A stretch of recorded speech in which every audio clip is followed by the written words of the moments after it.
Hola, hola, ¿cómo están? Yo soy el profe Adrián y el día de hoy vamos a aprender qué es la demografía y cuáles son sus indicadores. Así que vamos a la lección. La demografía es una disciplina que estudia la población a partir del análisis y la interpretación de los censos, las estadísticas vitales y las encuestas demográficas. Su principal objetivo es el estudio cuantitativo de la población mediante el análisis de sus características generales, su estructura y su dinámica. También, la demografía tiene un carácter interdisciplinar, en tanto que los datos cuantitativos que obtiene a partir de diversos métodos estadísticos deben ponerse en contexto y analizarse teniendo en consideración otras ciencias sociales, como la historia, la economía, la sociología y la geografía, entre algunas otras. La geografía de la población recurre frecuentemente a la demografía para describir y comprender a la sociedad a través del estudio de las relaciones entre población y espacio, para lo que se analizan los procesos concretos que determinan la formación, el incremento, la conservación y desaparición de las poblaciones. Tales procesos, en su forma más agregada, son los de fecundidad, mortalidad y movilidad. Para conocer a fondo cada uno de ellos es necesario recurrir a fuentes demográficas históricas, las cuales pueden ser directas o indirectas. Las fuentes indirectas no son, en estricto sentido, demográficas, pero proporcionan información histórica, útil para los estudios de población. Algunos ejemplos son el volumen de impuestos, los efectos de una epidemia, los listados de un hospital, entre otros. Este tipo de fuentes deben tomarse con mucha reserva, debido a que están sujetas a una fuerte posibilidad de error. Por otro lado, las fuentes directas, por excelencia, son los censos, las encuestas y los registros administrativos y sus estadísticas derivadas, mediante los cuales se producen indicadores demográficos, sociales y económicos, además de un conteo nacional. Algunos conceptos básicos para analizar el comportamiento demográfico de la población humana son los siguientes indicadores. Natalidad. Esta es el número de individuos que nacen a lo largo de un año en una zona determinada. El indicador más utilizado para estudiar la natalidad es el denominado índice o tasa de natalidad, definido como la relación entre el número de nacidos vivos por cada 1000 habitantes en el plazo de un año. Para determinar este indicador debemos dividir los números de nacimientos en un año entre la población total por 1000. En México, el índice de natalidad, también llamado tasa bruta de natalidad, pasó de 24.5 en el año 2000 a 16.83 en 2020, lo que significa que por cada 1000 personas o habitantes que hay en una misma zona geográfica, nacen aproximadamente 16.83 personas al año. Otro indicador importante es la fecundidad. Es un término demográfico que se refiere al nacimiento de los hijos. Se suele expresar a través de la tasa o índice de fecundidad, que indica el número promedio de hijos que nacerían por mujer si todas vivieran hasta el final de sus años fértiles y tuvieran hijos de acuerdo con la tasa de fecundidad promedio para cada edad. La tasa de fecundidad constituye un indicador que muestra el potencial de los cambios demográficos en un país. En términos generales, se considera que un promedio de 2 hijos por mujer garantiza la situación de una población, dando lugar a una relativa estabilidad en términos de cifras totales. Promedios por encima de 2 hijos indican poblaciones en aumento y cuya edad media está disminuyendo. Por otro lado, promedios por debajo de 2 hijos por mujer indican una disminución del tamaño de la población y una edad media cada vez más elevada. Las tasas mundiales de fecundidad están disminuyendo en general y esta tendencia es más pronunciada en los países industrializados. En general, en los países desarrollados, la tasa de fecundidad se sitúa alrededor de 1.6, mientras que en los subdesarrollados está en torno al 3.3, aunque tanto en un caso como en otro hay extremos. Por ejemplo, en España tiene una de las tasas más bajas del mundo, con 1.2, mientras que entre las más altas destacan Níger, con 7.4 y Arabia Saudita, con 6.4. Para el caso de México, la tasa de fecundidad en el año 2000 era de 2.8 hijos por mujer, pero en la actualidad, hasta el año 2020, se ha reducido a un 2.0. Otro indicador que debemos analizar es la mortalidad. Este es el número de fallecidos en un año en relación con la población total por cada 1000 habitantes. Se calcula dividiendo el número de fallecidos entre la población total multiplicada por 1000. La tasa de mortalidad se considera alta si supera a los 35 fallecidos por año, baja si es inferior a 15 y moderada si se encuentra entre el 15 y el 35. En la República Mexicana, la tasa de mortalidad pasó de 4.9 en el año 2000 a 6 para el año 2018.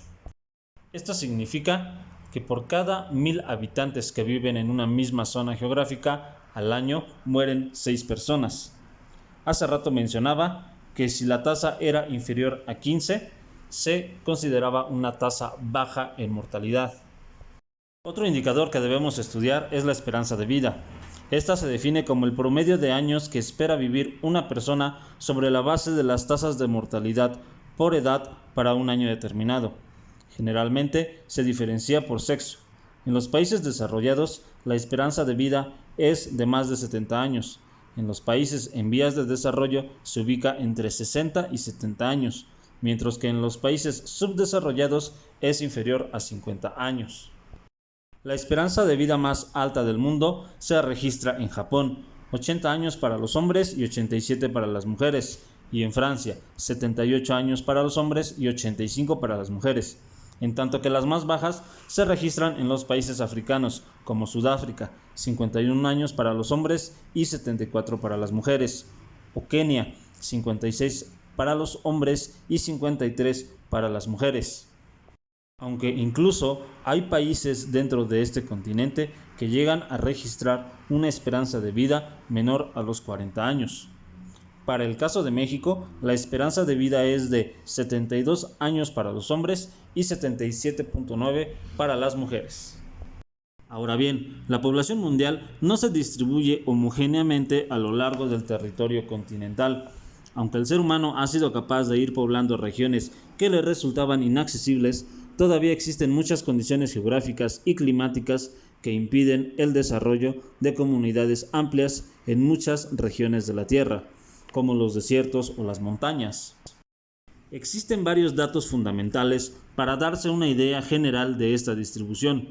Por ejemplo, al menos el 90% de la población mundial vive en el hemisferio norte.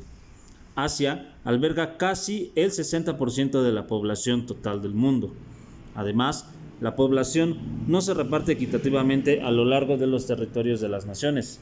Se estima que actualmente 54% de la población mundial vive en zonas urbanas y que en el año 2050 ese porcentaje llegará a un 66%.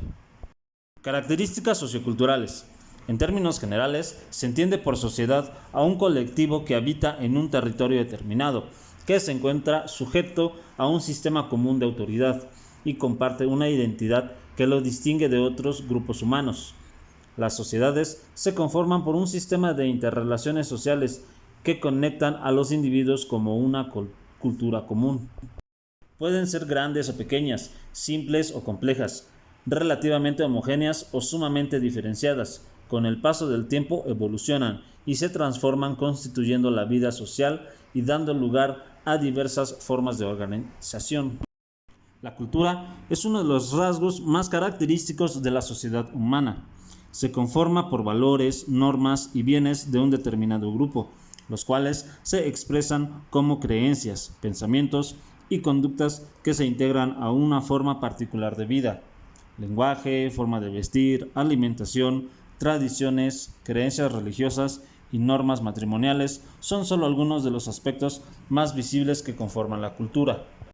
El concepto de cultura se utiliza generalmente para designar todo aquello que forma parte de la producción humana y que se transmite de una generación a otra a partir del proceso de socialización. La cultura, al igual que las sociedades, evoluciona con el tiempo e incorpora nuevos elementos y se va deshaciendo de otros. Pasamos a los indicadores del desarrollo humano. El crecimiento económico de un país, un estado o una región se mide a partir del Producto Interno Bruto o PIB, indicador que expresa el valor monetario de la producción de bienes y servicios durante un periodo determinado. Por lo general se mide año con año. Durante muchos años, este indicador de crecimiento se utilizó para medir el desarrollo de un país, bajo el supuesto de que mayores niveles de producción implicaban un mayor volumen de puestos de trabajo, ingresos y un incremento de capacidad adquisitiva de las familias. El índice de bienestar económico sostenible es un indicador que ha sido desarrollado con el objetivo de sustituir al PIB como indicador de crecimiento y bienestar. Este tipo de índices incorporan la contabilidad tradicional del PIB, aspectos como el trabajo doméstico y de cuidado no remunerado, así como los costos asociados con la degradación ambiental, al considerar las externalidades positivas y negativas que no son consideradas en el PIB. Otro indicador es el coeficiente de Gini. Es un indicador que mide la desigualdad entre los habitantes de un mismo territorio, a través de la exploración del nivel de concentración que existe en la distribución de los ingresos. Este coeficiente toma valores entre 0 y 1. Un valor que tiende a 1 refleja mayor desigualdad en la distribución del ingreso. Por el contrario, si el valor tiende a 0, existen mayores condiciones de equidad en la distribución del ingreso. Y por último, el indicador más utilizado para medir el bienestar es el denominado Índice de Desarrollo Humano. Este indicador, elaborado por el Programa de las Naciones Unidas para el Desarrollo, se determina tomando en consideración 3 parámetros: vida larga y saludable, educación y nivel de vida digno. A diferencia del PIB, este indicador no busca medir el crecimiento de la economía, sino su nivel de desarrollo humano, entendiendo como el proceso a partir del cual una sociedad mejora las condiciones de vida de sus habitantes mediante el incremento de los bienes y servicios que requieren para cubrir sus necesidades básicas y complementarias. Estos fueron los índices más importantes que se ocupan para medir la demografía y sus características. Así es, bueno, pues esto fue la explicación de lo que fue la demografía. Espero que la información haya sido de tu ayuda y nos vemos en la siguiente lección. Hasta luego.